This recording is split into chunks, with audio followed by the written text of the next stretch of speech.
Hello, beautiful people, and welcome back to the Get Shorty After Show. We have some really special guests for you today, so I'm really excited about that. But will Rick and Miles, would they really find this problem going on? And will Lewis and Miles really turn Rick into the FBI? We really need to talk about this, so keep it locked.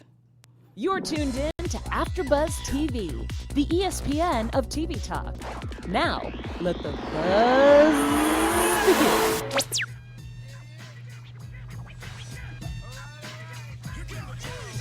Oh, we can't trust it, okay?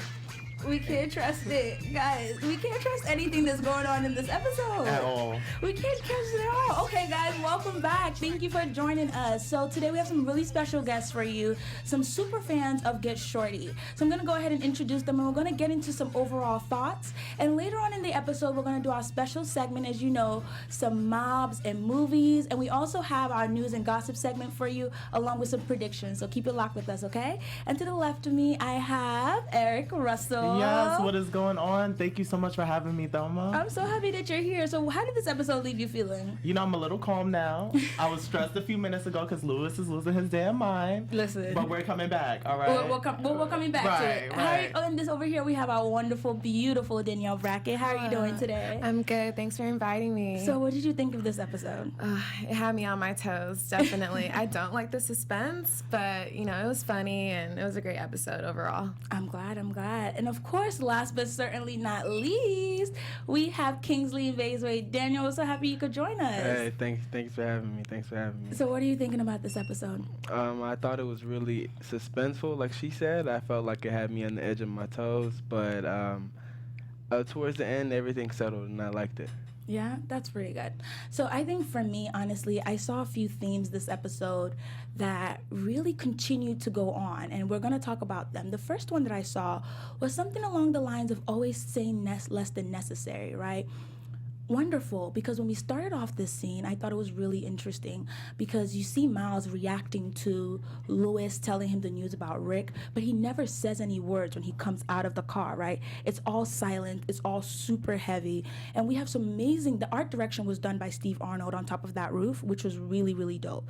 And I think the music always does a really good job. Peter Rotter actually heads the music at Get Shorty, and he's also known for doing great music. He worked with Frozen, he's also known for James Cameron's Avatar. So it was really good to see how the drums and the suspense was even heightened by not only the art direction, but the music that we have going on, right? So just kind of bringing it back to that theme of always saying less than necessary, I thought that, you know, when he first came into the car, he was concerned for Rick because he's like, what's going on? And then he realized that Rick has been talking to the FBI. So things switch really quickly. And and we don't know how he's really going to react to it. And it's a little sad at first because he's really disappointed in Rick. It's like, what's going on, dude? Like, you know what I mean? Like, what's happening? And I love how the actors have really mastered, and Davey Holmes, the show writer, amazing guy, he really has mastered a way of injecting humor into such serious episodes. You know, one thing that I love is that they use physical humor. So even like in the middle of the interrogation, having to move Rick into the boiler room, you know, those little things are really funny because like all this stuff is going on, but they still find ways to be funny. And I really like that. It keeps it light. But, you know, another person kind of used the whole idea of saying less than necessary is Rick. He never says anything. And I think that has also played into where he is now because he plays dumb, but he also learns everybody around him. He learns their motivations, you know? So for Rick to be at this spot, you know, oh my goodness, he talked to the FBI before the Emerald's Mistress, way before the Emerald's Mistress. So for him to be now just getting caught halfway through season 2, that shows you that he's a little smart, right? He's done something right. He's done something right in being able to deceive the people around him in the sense of playing dumb to disarm them. So I think we really have to give Rick a little bit of credit when it comes to that. What do you guys think? Do you think that you're feeling sorry for Rick in this moment? Or, you know, are you feeling like, okay, I understand where he's coming from? I'd like to toss it to you, Kingsley. What are you thinking about Rick right now? You feeling sorry for him? I don't feel sorry for Rick. I think that what he did, and in the end, it was justified. But I think that by him speaking to the people about the movie, I think it's not good. Definitely not good. What do you guys think? Are you feeling some sympathy for Rick? I felt a little sorry for him when he started bringing up his family. When we realized that was just a ploy to kind of get the audience's feelings involved. They're like, you don't even talk to your children, you know? So, Right. Literally, he like used his whole child. Like his whole child was in freaking rehab, and he used him. So you're right. You're absolutely right. but yeah, no. So it's kind of funny to see him squirm and wiggle and try and get out of the situation. But I don't feel sorry for him. I kind of want to see what happens to him next.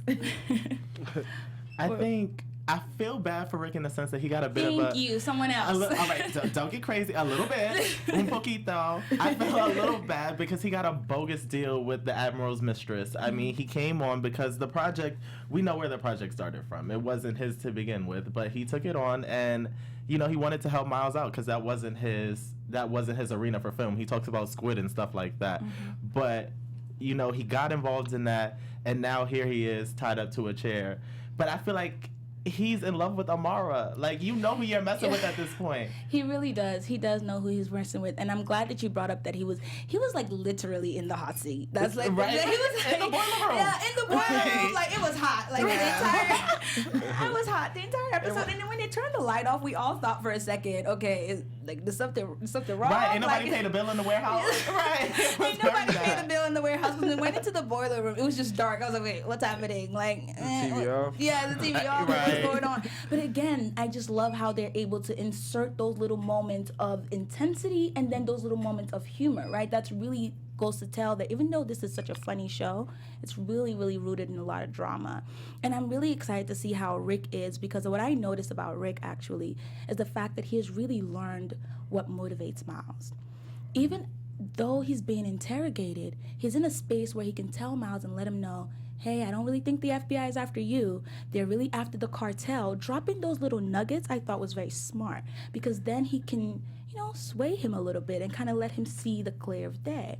And I also thought it was brilliant of him to request a way to die, right? Because that also bought him some time. Right. So I really feel like Ray Romano's doing an amazing job with this character, but he has so much depth and so much complexity that people are not really picking up on, because he's making really smart moves, you know? But one thing that wasn't smart, I just don't know how he missed Gladys and Lewis being a thing.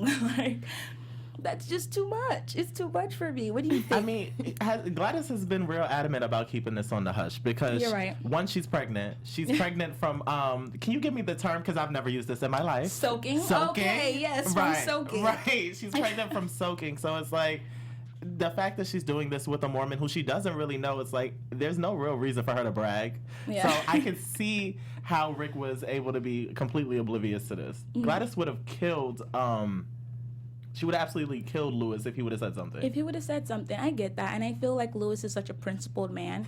Even though he's a murderer for hire and a mobster, he's still very rooted in his principles and in his morals. And I think that's even the reason he was able to allow... that's probably the reason he allowed Rick to pick a way to die, right? Because, like, who Right. wants to... You're killing the guy. You don't need to be nice to him. You know what I mean? He's like, but that's how he wants to go. So, you know, let me adhere to that. So I thought that was also really sweet.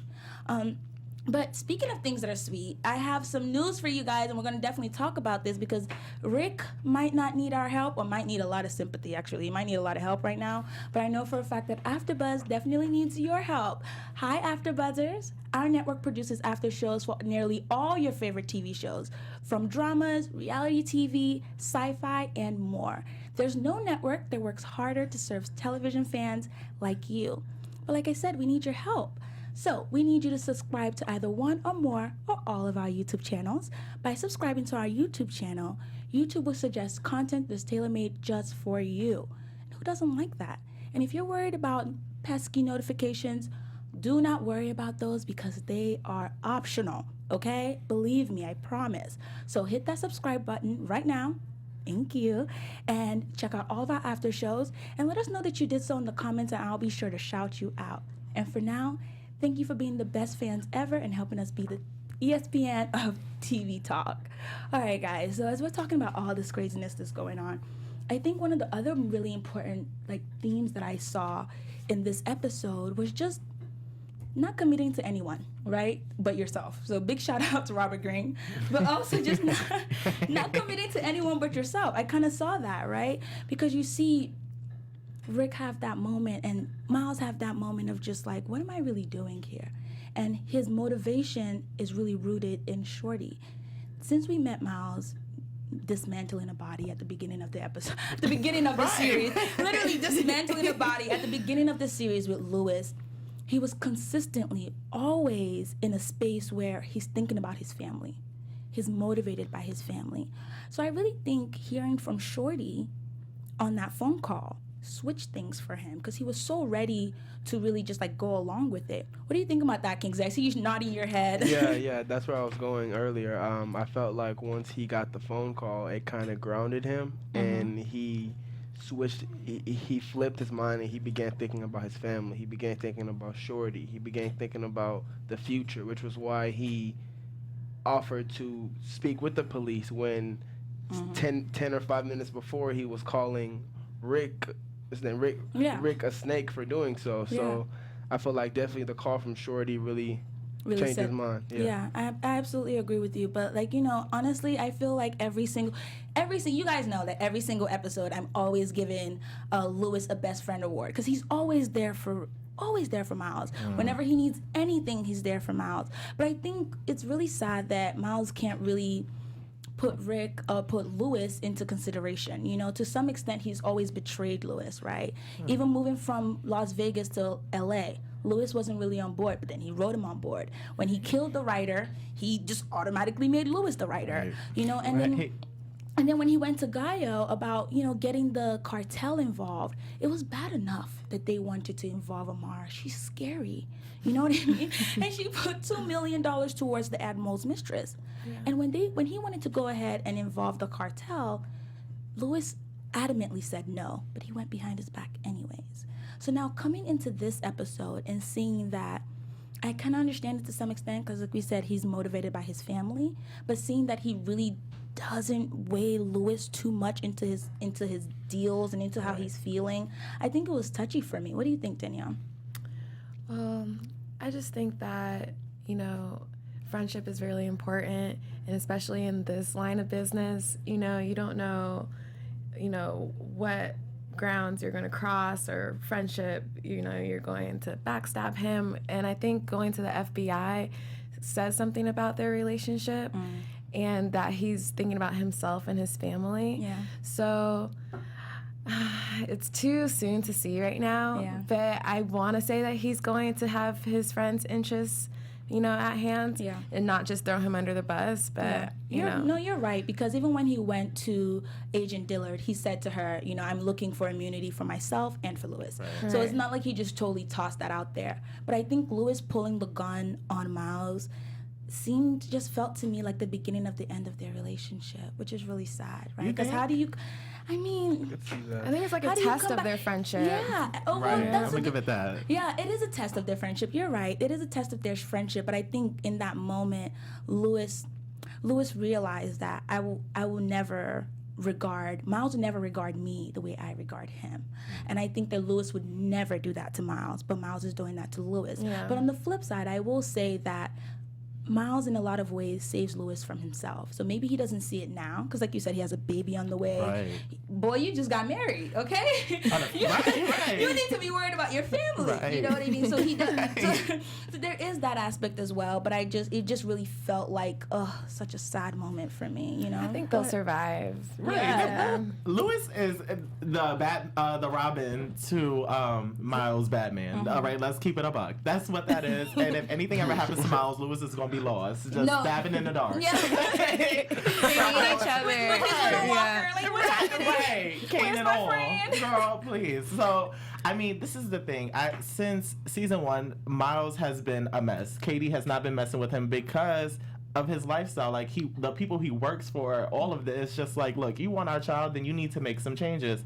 And I feel like Miles is now getting to that point where it's like, look, you're trying to take full custody of Shorty. I can't have that. So I get the love that you have for Lewis, but it's like, this is my daughter, and if I don't make these changes, it's over. You're right. And he can't lose that. And I feel like Lewis doesn't have that weight on his shoulder just yet, because he's unofficially married. The baby's not here yet. Gladys is still trying to figure out how she feels about him. So it's just like Louis isn't in that mental space that Miles is in. It absolutely hasn't dawned on Louis. That's a wonderful point, because also Louis hasn't shared with Gladys what he does. And you hear Ray Romano's character Rick allude to that, along with Miles allude to that. It's like, does she know what you do for a living? Right. And, you know, being the man that he is, the Mormon man that he is, he responds, lying is frowned upon in my religion. It's like, but you're a killer. Like, you're literally about to kill him, but you're not willing to lie to her about the fact, you know what I mean? So, and I love how, poor Miles, like the last episode you would have heard Miles trying to be honest. He's always trying to be honest with Shorty and honest with Katie.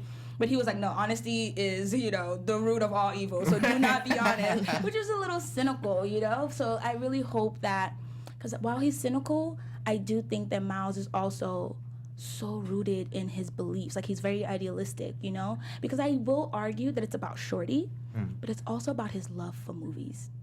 If you see the way he's talking to Agent Dillard, right? He like holds her hands and like, this film is going to be good. So it really means a lot to him. And I think Rick also knows that, which is why he plants those little seeds of, you know, we can make this happen, because he knows what motivates Miles. In addition to it being his family, it's also a need to be legitimate. He's worked so hard to be legitimate. So I think that's something that really motivates him. And Miles also touched on something this episode that we've always alluded to, and we've seen little snaps of here and there in regards to his uncle and coming from Ireland, but he gave us a little more detail on that. And I think that, you know, there's another theme in the wonderful book that is just talking about staying away from like unlucky and unhappy people. And I think that we see that a lot happening with Rick and Miles. They're both extremely unlucky. They're both extremely unlucky. So I think it was only a matter of time till they rubbed off on each other and something big like this happened. I'm really sad that it's happening to Rick. I mean, you look when you want to say something. Go ahead, Eric. Rick gotta get it together. like I want to have all the sympathy that you have, but this is a grown man who had his own lane carved for him, and I feel like he got lost in the way. First off, you're not telling me that Amara has you sprung. Amara is what? 50 plus? And I don't want to be ageist. I do not want to be ageist. Oh, wow. I really do not want to be ageist. Listen, actually, I heard something on The View today that said women have the best sex in their 60s. Oh, in their 60s. In their 60s. Okay. Look at Kingsley's face. He's like, what? All right. Well, with Shout out to you, Amar. With that sex comes a whole mafia. Is it that good? Is it that I gotta get shot up for it? Is that the vibe? It's not worth it. I don't want it. I don't want it. No. And you know, Miles, like Rick even said that. He was like, man, if it wasn't for you, I'd be on my way to my next D movie. Basically. Straight to blockbuster movie. Like he was like, I had already accepted the fact that I was like a D-list producer. Like, why did you have to come and put all your ideals in me and all these beliefs in me? You know, so it's a little sad for me though. I really hope, I don't know, but we didn't see Rick. Well, you know, at the end we do see him kind of open up. Do you think he did that to himself, or you think Louis did it for sure? Weren't his arms taped?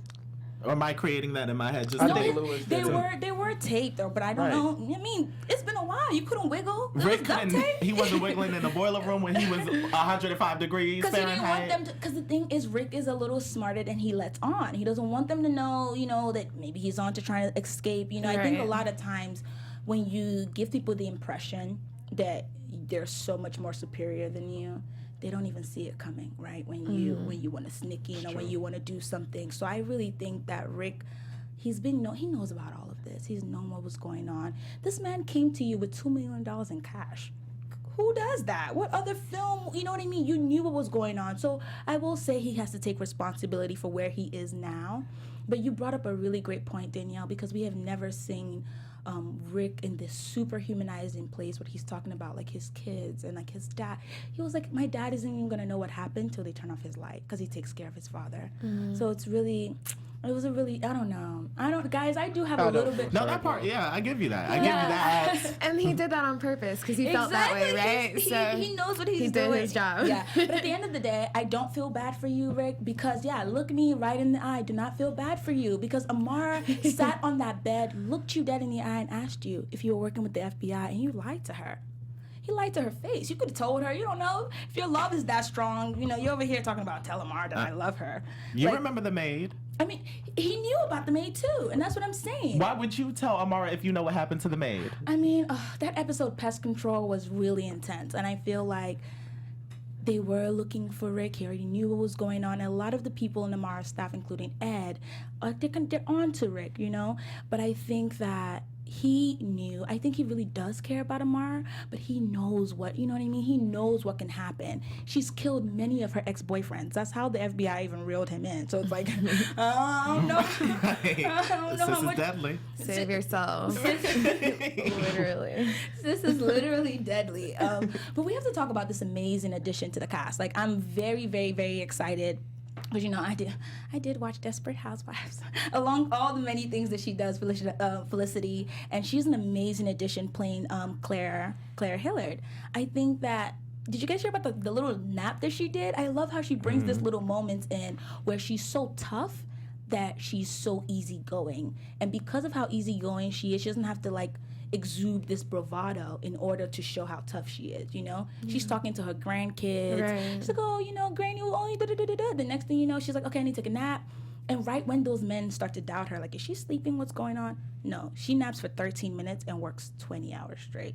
So this lady is dedicated to the cause, Right. you know? Same. No, yeah, but somebody who did use a little bit of bravado, which is another tactic to kind of intimidate your opponent, right? You can either be so calm that they're like, okay, what does he know? You know what I mean? Or you can be so larger than life that it's like, okay, he must have something up his sleeve. And I think that's the track that Miles took, was coming into the FBI, busting in with a lot of bravado, with a lot of demands, kind of already thinking or knowing that they're going to adhere to him. What do you guys think of that? I think he definitely readjusted. Like, with the first, he's clearly a novice investigator. Did we get a name for him? The blue suit. We're gonna call him blue suit for lack of a better. Before Claire came in and really handled the business. You don't even deserve it, blue suit. Right. You really were about to tank that all for Claire. He was about to ruin it. He was gonna ruin it. But I feel like that's why Miles came in with that bravado, because you're clearly unseasoned. You're not the point person Let me here. talk to the boss. Where's Claire? And then once Claire came in, it was like, all right, let me tone it down. Let me clasp your hands and let me talk to you with respect, because you know who you could get away with certain activity with, but Miles was not going to take that approach with her. You attract more bees with honey than vinegar. And I feel like with Claire, you needed honey. I like that. That's a tweetable moment, okay? Because the bees are dying, so we need to. AfterBuzz. Okay, now we're buzzing. Too many bee puns. Okay. Okay, let's not go down the bee track. Cut the check. That was great. Let's go to the beehive. All right. So I saw your reactions a little bit, but you know, the wonderful thing about all of this show is so crazy. This show is so crazy, and it's always filled with all these moments. I really want to know, like, I'm so glad that you guys are super fans and you're here to celebrate the show with me. But I'm going to start with Kingsley. Why are you a super fan of the show? Well, I'm really into the character Amara. Yeah. And I love how the fact that she's so tough, yet she exuberates calmness as well. And I feel like that's something that a leader should have. I like the show. I like the mob ties. I think it's really interesting.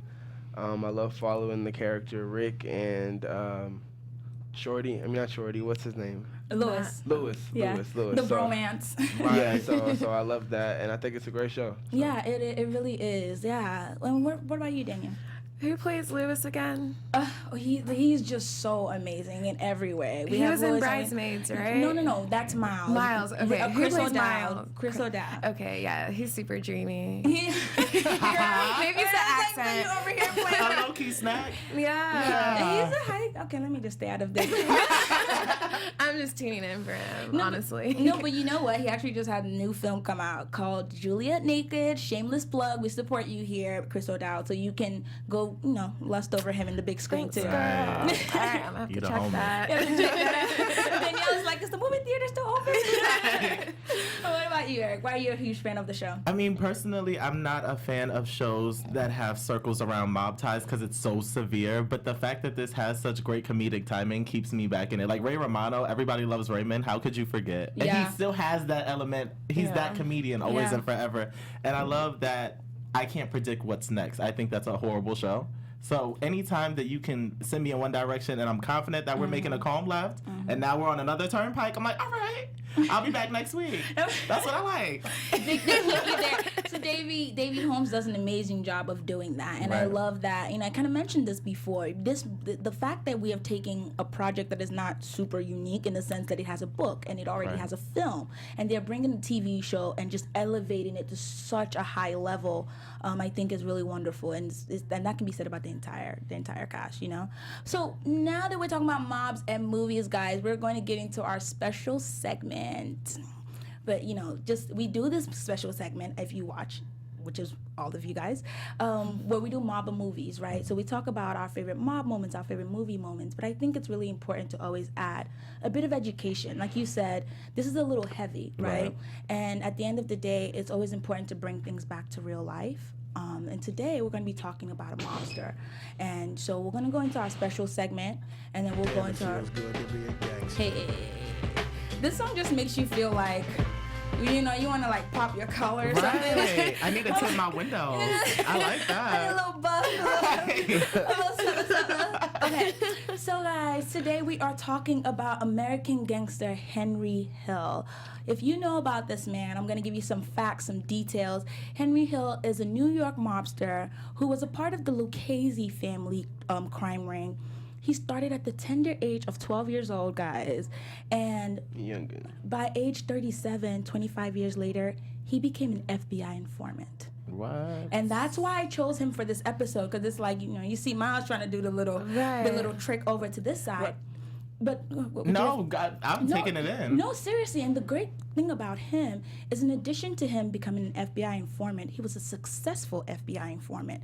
His testimony put away 50 gangsters. Wow. And if you didn't know it already, if you're a big fan of Martin Scorsese, his life, Henry Hill's life, was the documentation and the base for Goodfellas. Oh, The movie Goodfellas. So it was just really cool to kind of bring things full circle, right? And just kind of make those educational moments as well. What are you thinking about that? 12? Where were his parents? Was there no school system? Like, what's happening? You're right. You're right. But a lot of times these people get started really young, and I actually say because he got started so young was probably the reason why he was able to flip later. Because it's just like or maybe I don't know. Maybe that's the opposite. I just don't know. But that's crazy. It's a 12 long years time. It's wild. Old. He was an OG already. He was an OG. Right. Yeah, he was like, bro, I don't even know. He was like, half these people I don't even care about at this point. They can take them all. Right. But I thought it was really important because, bringing it back to the show, like, but there's that fight between, like, you don't want to be a rat, right? You don't want to rat things out. But at the same time, should you not call out injustices? Should you not call out things that are wrong? Or I guess it's not really an injustice because then it's self-serving when you've been a part of it for so long and then you flip on the people who you're supposed to be loyal to. So it's really touchy. But also, like, the ties, like, there's so much, like, one of the most infamous mobster cases I know is John Gotti's case. And I feel like once you work with the feds, your family is cooked. And your family is done. And I feel like that's most mobsters' main concern. It's like, if I work with you, is my family safe? Witness protection is nothing to a mobster. Yeah. I will shoot you and the police station that you're running into. Yeah. So I get that you want to turn your life around, but it's like, they're not forgiving. Yeah. But I mean, he did live to age 69, and in Goodfellas, he was played by Ray Liotta. So I think that was just really, really cool. But also, guys, we have some news and gossip for you. So let's hop into some lighter stuff, okay? With the AfterBuzz TV. AfterBuzz TV News. Alrighty, guys. So we're big fans of the cast here, and Caroline Codd said something. She's the one who plays Shorty. Okay. Emma. Oh, okay. Emma and Shorty. Okay. So I've watched the film. I've read the book. I know I'm a big nerd, but in the film, Shorty's a different person. So I will give you the benefit of the doubt a little bit, Caroline. She didn't know that she and Shorty were the same person, and I have a little clip about how she found out. Go ahead and roll it. Okay, so it was like the So she didn't know what was going on in terms of the script, and they have an entire table read, and I think it's really funny because you just never know. But the fact that she was a young girl and had the confidence to be like, listen, I don't know what's going on here, because some people would have just been like, Mom, I don't know, like, you go ask. So I think that it was really bold of her to walk up. But you hear the clip. Let's go ahead and roll it.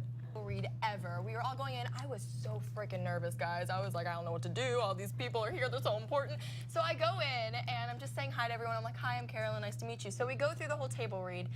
I thought that Amara was Shorty. Okay. But at the end, my dad goes, "Night, Shorty, love you." So I was like, I'm just really conflicted and confused. So I go up to the director and I'm like, "So who's Shorty? It's Amara, right?" And he's like, "No, it's you." I'm like, "I'm sorry." I was like, I did not get this information.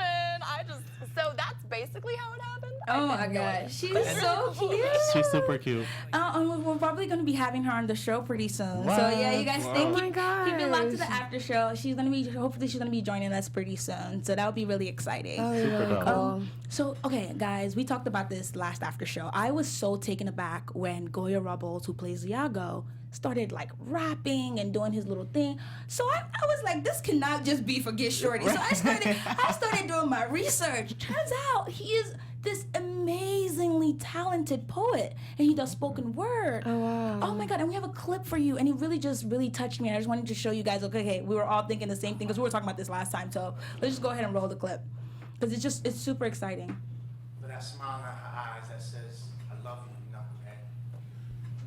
I fight for my family, and for the love that we fight in blood, sweat, cries, and laughter as we find the courage to fully live another day together. I fight to live better, to give better hugs, to make better love with my wife. I fight like making love with my wife is a journey worthy of my lips, touching on the bosom of her fire. I fight like I'm on fire. A star blazing where old words say your kind isn't allowed to shine here. Well, I fight like this moment right here can't be lived any other way but the way that I shine. Girl, first of all, that actually happened at like okay. Talk about my research. I love spoken word. Love it. So when I saw him doing this, I'm like, oh, where he doing this at? So turns out there's a huge poetry club here in Hollywood, which is where he did this show. And this is only a year old, but I found footage. He's been doing this for like 7 years, and I think it's really wonderful to see how all these cast members all have like hidden talent. You know, you have Sarah Stiles, who plays Gladys, huge singer. Beautiful singer, has done movies and Tonys, and has been nominated for Tony. She's so talented, and then you see Ray Romano, who has the comedy thing. So I think it's really wonderful to see this wonderful cast and just see all the different things that they do. So that's the little like news and gossip segment that we have. That was cool. Thank you for that. That was great. I wish he could articulate like that with Amara. Yeah. Then she wouldn't be doing him so dirty. Then the thing is, she doesn't even mean to, because I think she really does care about Rick. Of course. Rick, but the thing is, she's so controlling. Is that love? Is love control? Because she bought him a new car that didn't match his personality. She's shopping for him, buying him a jacuzzi, asking if he's gonna sell his house. It's like, sis, She's doing a lot. you're doing a lot. But I mean, it's a good twist on the narrative, because she's the woman that's in charge, and all the men answer to her. Her nephew wants to appease her. Rick is doing whatever he can, even though it's putting him in hot boiler rooms tied up. Like, she's the ringleader. She's that madame. She's the best. Right. She's that. Yeah, she does what needs to Right. be done. Okay, so let's go ahead and segue into some predictions. And now, your AfterBuzz TV.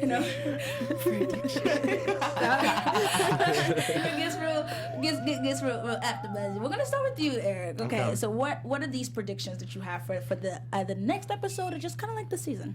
Miles is clearly on the up and up. His mind is set on getting Emma back, and I'm all for that. I feel like Rick, sadly, you're gonna have to kiss baby girl Amara goodbye, because she's wanted by the FBI and she's been wanted. So he has to give in to that. And hopefully, if I'm correct, Lewis will have the baby, and him and Gladys will be more forthcoming with their relationship now that it's kind of in the open anyway. I could see that. I could definitely see that. What about you, Danielle? So I see Miles working with the FBI, but only to an extent. I think he's going to give them just enough information to kind of, keep him and his family safe. But I think we're going to see him plan like a counter attack against the FBI in cahoots with Lewis and Rick. Like, everyone's going to be fine in the end.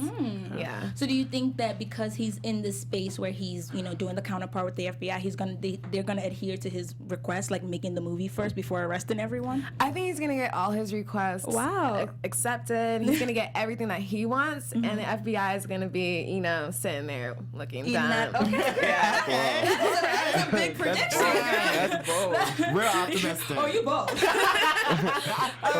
both. All right, what about you, Kingsley? Well, I'm really excited for the next episode because I feel like it's gonna be really unpredictable. Because I feel like now that now that Rick, Miles, now that Miles, I'm sorry, now that Miles, The whole cast. I'm just kidding. Seriously. Miles, we're with you. Now that Miles has flipped in his head and he's thinking about Shorty, I feel like it could go anywhere because I feel like he has his mind trained to do what he needs to do, and I feel like whether that's working with the FBI and Officer Dillard or whether that's another way, well, I feel like he's just gonna do that. So I'm really excited for it, and I think it's gonna be unpredictable like that. Yeah, and that's the wonderful thing about the show. I'm really so grateful that you guys were here. And for me, my prediction, honestly, we didn't touch on this too much, but Miles did have that spiritual encounter with Jeannie, and it really shaped things and shaped this comeback that we have coming from him.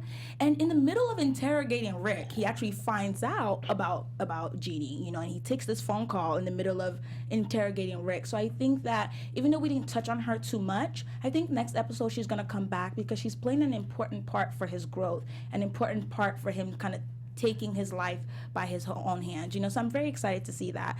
And once again, guys, I'm always blessed and so thankful to be here. I'm Thelma Mbaezue-Daniel, your host, and you can catch me everywhere at Thelmy. To my left, I have Eric, and you can go ahead and tell me where you can catch you. You can catch me at The World According to Eric on all platforms. Yes, and you, Danielle. You can catch me on Instagram, Danielle XELLE. Okay. You can catch me on all platforms, Kingsley Jank and Jank Worldwide. Alrighty, guys. Thank you so much for being here. I'm always blessed, and we'll see you soon. Bye. From executive producers Maria Menounos, Keven Undergaro, Phil Svitek, and the entire AfterBuzz TV staff, we would like to thank you for listening to the AfterBuzz TV network. To watch or listen to other after shows and post comments or questions, be sure to visit AfterBuzzTV.com. I'm Sir Richard Wentworth, and this has been a presentation of AfterBuzz TV. Buzz you later. The views expressed herein are those of the hosts only and do not necessarily reflect the views of AfterBuzz TV or its owners or principals.